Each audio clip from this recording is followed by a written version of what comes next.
Jessica leaned in and pressed a gentle kiss to my cheek. "Just a weekend getaway with the girls," she said, flashing that same well-practiced smile I'd seen 100 times. I nodded silently, watching as she rolled her suitcase out the front door. She believed I bought the lie. She assumed I'd be here waiting when she came back. She was wrong. The second the door latched shut, I exhaled a breath I had realized I'd been holding. For months, I'd known the suspicious late-night text she poorly concealed.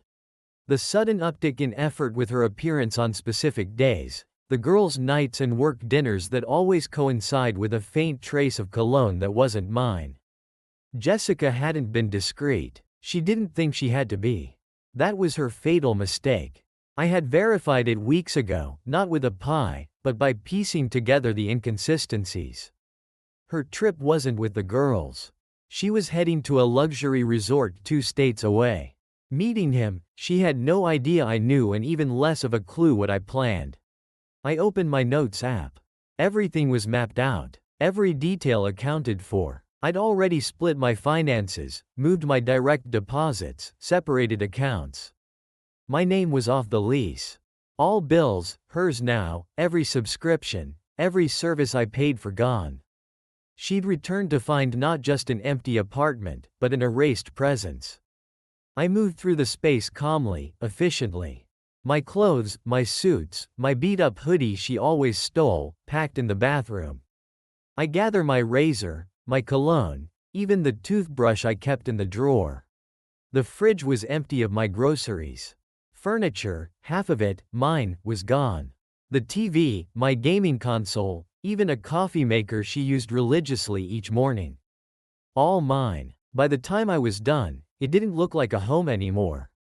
It looked like a showroom, clean and impersonal, as if I'd never lived there at all. A quick check on my phone showed her recent check-in at the Sunset Bay Resort.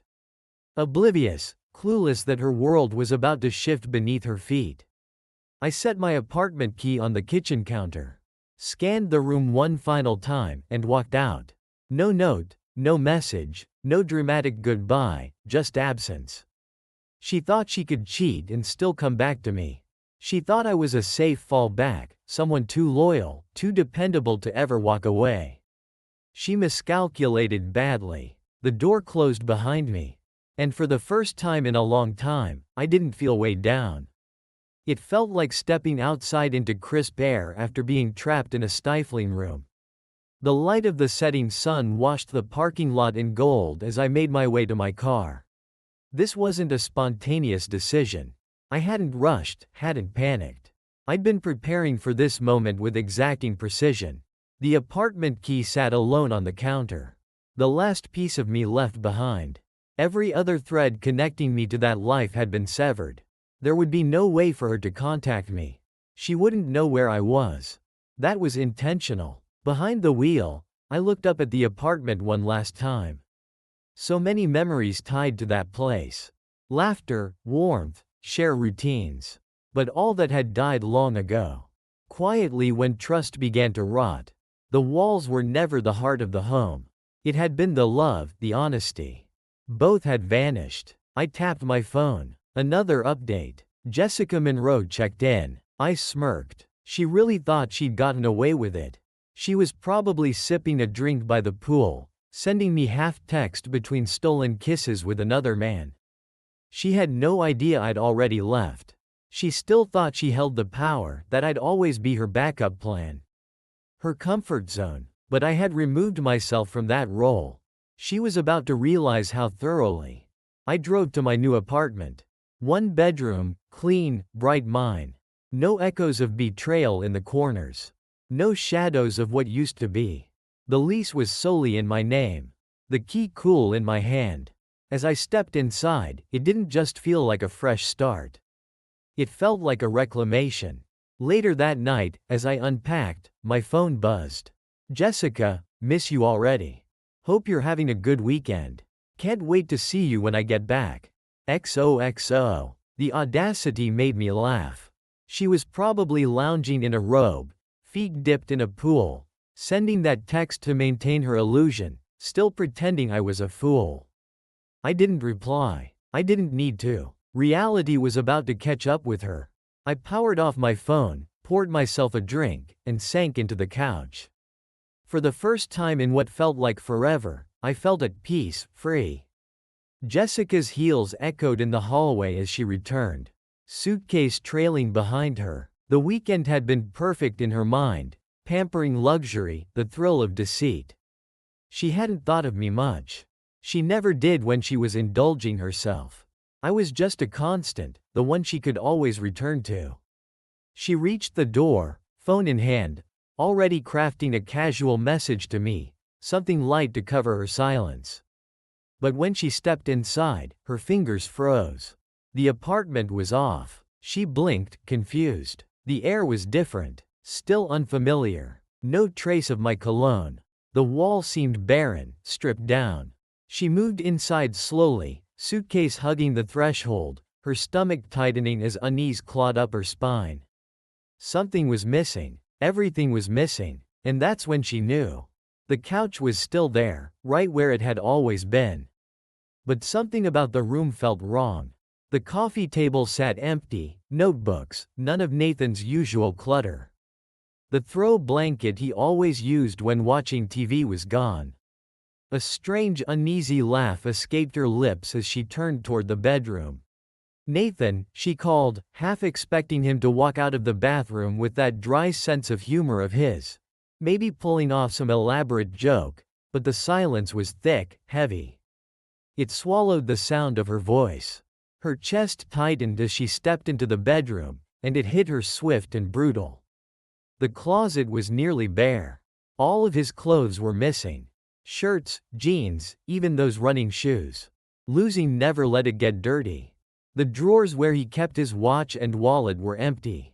Gone too with the framed photos of the two of them, the one she had dusted not even a week ago.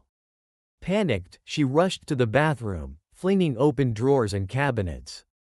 Nothing. His razor, his toothbrush, the cologne she used to tease him about.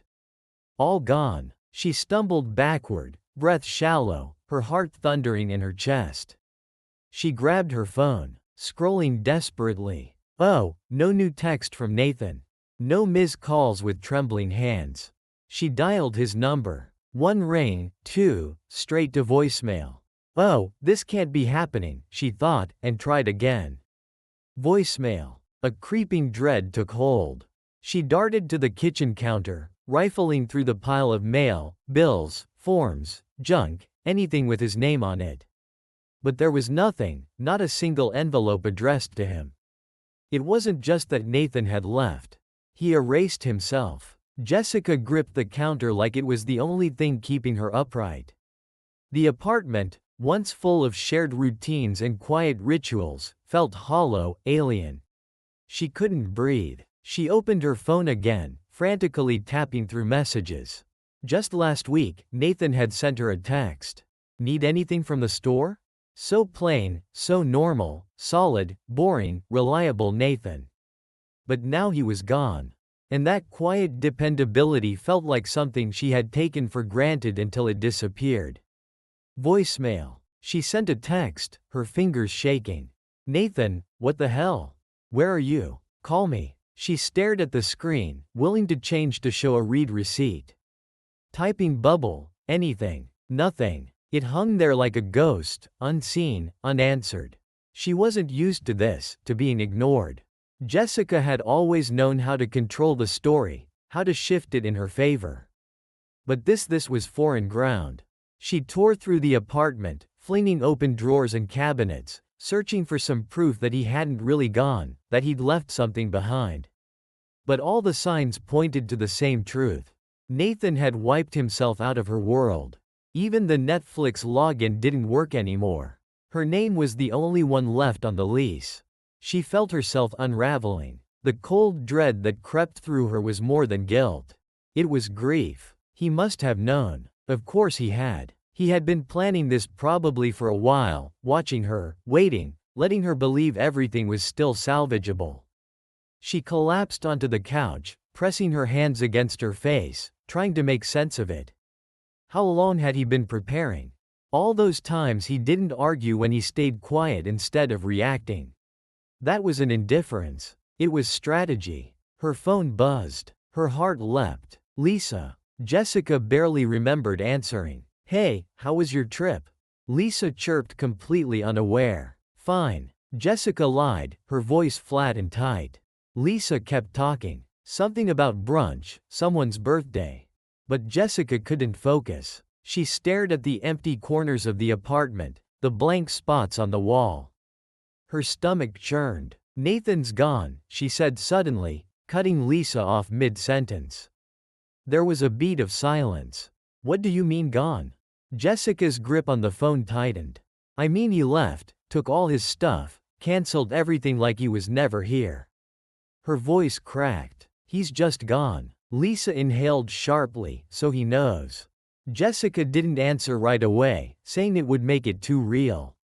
She looked around again, taking in the sharp emptiness. The silence was louder than any argument they'd ever had.